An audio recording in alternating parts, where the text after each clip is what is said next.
हुकूमत और अपोजिशन में ठन गई है, कौमी असम्बली में हंगामा हो रहा है और अपोजिशन नहीं चाहती कि नैब का इदारा जिस तरह से हुकूमत चाहती है उस तरह का इदारा बन सके। अब हुकूमत इल्ज़ाम लगा रही है, तहरीक इंसाफ इल्ज़ाम लगा रही है कि हम एनआरओ नहीं कर सकते। शिबली फराज साहब ने कह दिया है कि ये एनआरओ चाह रहे हैं अपोजिशन वाले और जिस तरह की तजावीज़ इनकी तरफ से आई हैं वो काबिल कबूल नहीं है। और शाम कुरैशी साहब भी बड़ा भड़के हैं कि किस तरह से ये ऐवान को चलाने की कोशिश हो रही है अपोजिशन की तरफ से। बहरहाल लेकिन हुकूमत के लिए एक और मुश्किल सामने आ गई है कि इस्तीफ़ों पर इस्तीफ़े आ रहे हैं और special assistant to prime minister doctor Zafar Mirza साहब, बहुत से लोगों ने उनकी कारकर्दगी को सराहा। अल्हम्दुलिल्लाह पाकिस्तान में कोरोना केसेस कम होते चले जा रहे हैं। अब उनका भी इस्तीफ़ा आ गया है और उन्होंने कहा है कि मैंने कोशिश की कि मैं मुल्क को अच्छे तरीके से सर्व कर सकूं, लेकिन अब मैं मज़ीद जारी नहीं रख सकता अपने मामला। तो उन्होंने इस्तीफ़ा दे दिया है और कह रहे हैं कि जनाब कोशिश तो ये थी कि पाकिस्तान में सेहत के हवाले से इस तरह के काम किए जाते, पाकिस्तान में तंजीमें नौ की जाती पूरे सेहत के शोबे की, लेकिन बहरहाल वो इस उम्मीद को पर छोड़ कर चले गए। तानिया दरोस जब आई थी तो वज़ीर-ए-आज़म इमरान खान साहब बड़े खुश नजर आए थे, बड़े उन्होंने ऐलानात किए थे कि पाकिस्तान में डिजिटलाइजेशन होगी, बहुत कुछ होगा। और कहा था, मुझे याद है कि तानिया बहुत लोग आपको रोकने की कोशिश करेंगे, आपने घबराना नहीं है, जाना नहीं है छोड़कर, बड़ी मुश्किलात आएंगी, बड़ी रुकावटें आएंगी। तो क्या तानिया दरोस घबरा गई, परेशान हो गई उन रुकावटों से, या तब्दीली उनको पसंद नहीं आई? क्या हो गया? ये दो इस्तीफ़े ऊपर नीचे आना ये हुकूमत के लिए हमारी फिक्रिया है। और ये नैब के कानून का क्या होगा, कराची की सूरत हाल किसी को फिक्र नहीं है। इन सब पर हम बात करेंगे। बाबर डोगर साहब मेरे साथ हैं, कुछ ही देर में हमें राना सनाउल्लाह साहब भी ज्वाइन करेंगे, मुस्लिम लीग नून के सीनियर रहनुमा, उनसे भी हम बात करेंगे कि उन्होंने भी नैब को भुगता है तो क्या अब इसलिए वो नैब के खिलाफ हो गए हैं कि ये इदारे को ही बिल्कुल ऐसा करना चाहते हैं कि टूथलेस हो जाए, कुछ ना कर सके, यही हुकूमत कह रही है। बाबर डोगर साहब, ये जो इस्तीफे आ रहे हैं, क्या आपकी नज़र में ये तशवीश की बात है हुकूमत के लिए, या कोई बात नहीं, कुछ और लोग आ जाएंगे? तो सामा साहब, सबसे पहले तो अपने आप को क्लैरिफाई कर लें अपने आप को कि ये जो इस्तीफ़े हैं ये आ नहीं रहे, ये इस्तीफ़े लिए गए हैं। ये इस्तीफ़े हुकूमत ने इन दोनों से लिए हैं और दोनों पे मुख्तलिफ चार्जेस थे, इल्ज़ामात थे। उन इल्ज़ामात के तहत प्राइम मिनिस्टर सेक्रेटरीट ने इनसे कहा कि आप रिज़ाइन कर दें। अच्छा। तो ये जो चीज़ है कि जी ये जो तासुर दिया जा रहा है कि इन्होंने रिज़ाइन दिया, जिस तरह से खुद जफर मिर्ज़ा साहब ने अपनी उन्होंने ट्वीट किया, ट्वीट में उन्होंने कहा जी कि आई एम रिज़ाइनिंग। इस तरह से तानिया अदरोस जो है उन्होंने भी ये तासुर दिया कि उन्होंने इस्तीफ़ा दिया, तो ये उन्होंने इस्तीफ़े नहीं दिए, उनसे इस्तीफ़े लिए गए हैं, मांगे गए हैं और उन पे दोनों पे मुख्तलिफ चार्जेस थे। अच्छा। पहली बात यह कि तानिया अदरोस साहिबा जो थी उनको जहांगीर तरीन लेके आए थे। ये जहांगीर तरीन की नॉमिनेशन थी, उनके कहने पर उनको स्पेशल असिस्टेंट बनाया गया था और उसके बाद उन पर जो इल्ज़ाम था वो ये था कि वो डिजिटल पाकिस्तान फाउंडेशन नामी एक कंपनी उन्होंने बनाई हुई थी और उसकी कैबिनेट से अप्रूवल नहीं ली थी।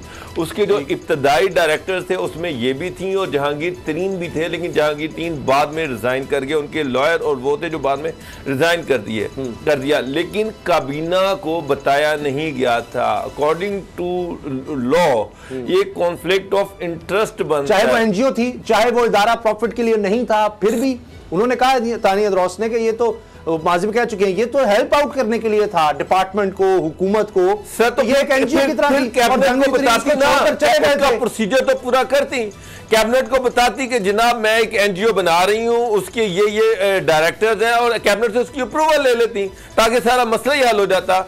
कैबिनेट से क्यों छुपाया गया, हुकूमत से क्यों छुपाया गया, हुकूमत को क्यों नहीं बताया गया? इस पर इंक्वायरी होल्ड की हुई थी, हुकूमत इंक्वायरी कर रही थी कि क्या पर्पज़ है, किस वजह से ये कंपनी बनाई गई और इसको प्राइम मिनिस्टर को क्यों नहीं बताया गया, कैबिनेट से इसकी अप्रूवल क्यों नहीं ली गई, इसको क्यों छुपाया गया।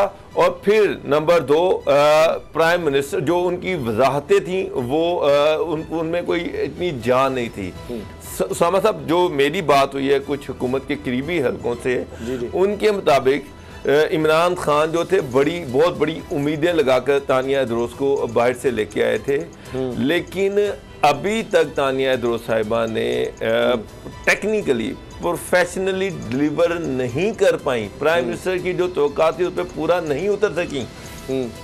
अभी तक सिर्फ जुबानी जबा खर्च हो रहा था, टेक्निकली इन्होंने गवर्नमेंट को बाबर साहब, आपकी बात अपनी जगह बिल्कुल सही होगी। ये फैक्ट है जो आप बता रहे हैं, ये सब बातें सही हैं, मगर इस तरह बाहर से जो हमारे ओवरसीज पाकिस्तानीज या इस तरह के ब्रेन्स जिनका हम कहते हैं बाहर चले गए वो नहीं भी आएंगे, फिर डॉक्टर जफर मिर्जा भी चले जाएंगे। वो तो डिलीवर करें ना सर, जब वो आ रहे हैं किया है, डॉक्टर जफर मिर्जा ने किया नहीं है, पूरी दुनिया देख रही है। जो इल्जाम था कि भारत से अद्वियात मंगवाई गई बगैर हुकूमत को बताया गया, वो अद्वियात मंगवाई गई,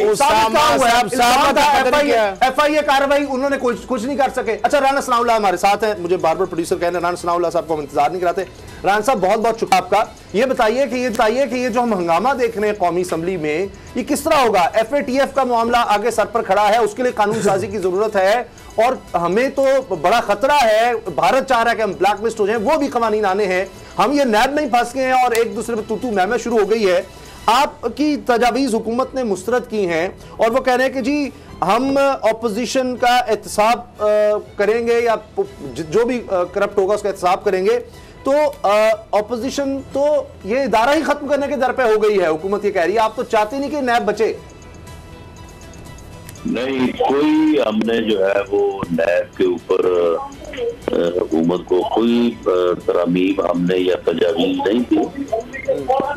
इन्होंने बिल की रीडिंग की है फारूक नाइक साहब के साथ बैठे।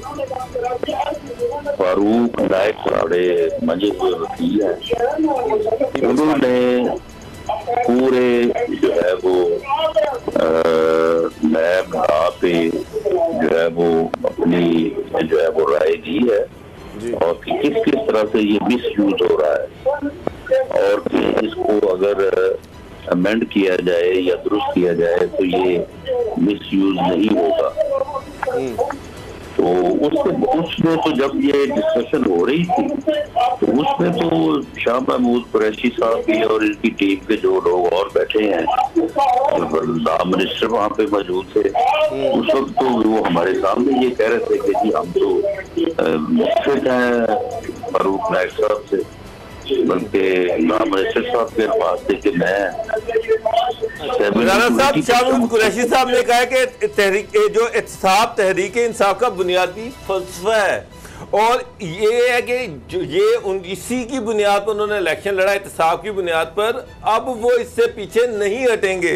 तो इस वजह से जो अपोजिशन की जितनी भी तहरीक हैं या जितनी भी उसमें अमेंडमेंट्स हैं उनमें से कोई एक काबिल कबूल नहीं है। अगर वो कबूल करते हैं तो फिर तहरीक इंसाफ का जो बुनियादी फलसफा है एहतसाब का वही ख़त्म हो जाता है। नहीं, बुनियादी फलसफा का अगर एहतसाब हो तो फिर तो एहतसाब सबका हो।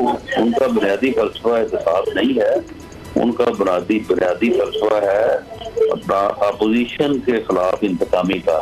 वो कर रहे हैं, नैब के जरिए से भी कर रहे हैं, बाकी FIA के जरिए से भी कर रहे हैं, एंटी करप्शन के जरिए से भी कर रहे हैं। एहतसाब से उनका क्या तल्लक है? अगर एहतसाब से उनका तल्लक है तो ये जफर मिर्जा साहब ने इस्तीफा दिया है, इन्होंने अरबों रुपया ये कमाया है, इन्होंने तो पकड़ लें इनको, वो अब इस्तीफा दे के बाहर दौड़ जाएंगे। जहांगीर खलील जो है वो बाहर चला गया, चीनी की कीमत जो है वो 90 से ऊपर जा, आटा जो है वो नापैद हो गया। वो तमाम लोगों को पकड़े ना जिन्होंने मुनाफाखोरी की है, जिन्होंने अवाम को लूटा है। अच्छा राना साहब, आप कह रहे हैं कि 2 मामलीन ने करप्शन की बिना पर इस्तीफा दी है और हुकूमत उनको महफूज रास्ता दे रही है। ये आप इल्ज़ाम तो लगा रहे हैं, लेकिन उन्होंने क्या करप्शन की है वो हमें कम अज़ कम दे दें ताकि कौम को भी बता सके हम कि उन्होंने क्या करप्शन की है। जफर मिर्जा साहब के मतलब तो सुप्रीम कोर्ट की ऑब्जर्वेशन है, जफर मिर्जा साहब के तो मतलब तो जो गवर्नमेंट की अपनी इंक्वायरी जो है वो उठाया गया है, ये वो मैंने ये हुकूमत की अपनी इंक्वायरी कह रही है, ये सारी दुनिया को पता है क्या इल्जाम। इनका कोई करप्शन का या एहतसाब से इनका कोई तल्लक नहीं है। और इन्होंने और नैब के ऊपर डिस्कशन जो है वो हमने इनको जबरदस्ती जो है वो इनको कहा कि डिस्कशन में, खुद इन्होंने हमें बुलाया डिस्कशन करने के लिए। स्पीकर हाउस में जो है वो मीटिंग हुई है तो वहाँ पे हम खुद अपनी मर्जी से जा सकते हैं, तो ये तो ड्रामा कर रहे हैं। अच्छा राना साहब, ये अब ये बातें भी होने लग गई हैं कि जी ये राजदारी की तमाम हदें पार की जा रही हैं, एक दूसरे पर इल्जामात लग रहे हैं, क्यों ऐसा हो रहा है?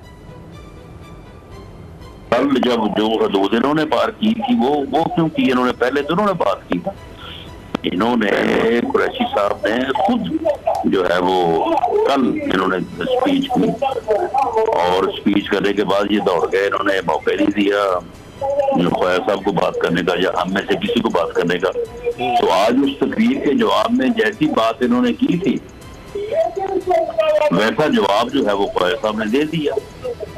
और उसके बाद फिर करनी थी स्पीच जो इनसे तय हुआ था शहाब खान अब्बासी साहब ने, राजा परवेज असर साहब ने और मौलाना असदुर रहमान साहब ने। तो उसमें शाह महमूद कुरैशी साहब उठ के खड़े हो गए। इन्होंने जिद करना शुरू कर दी कि जी मैंने पहले तकरीर करनी है दोबारा। उसके ऊपर झगड़ा हुआ और फिर ये इनके जो बिल थे वो भी फिर जो है वो बहरान से और बैड लेजिस्लेशन से जो है वो पास हुए। हालांकि अगर वो ये इस मामले को जो अगर ये इस तरह से ना करते तो हो सकता वो लेजिस्लेशन जो है उसमें 1 या 2 बिल तो ऐसे थे जिनके ऊपर अपोजिशन मुतफिक थी। सब्सक्राइब करें और बेल दबाएं ताकि कोई खबर रह न जाए।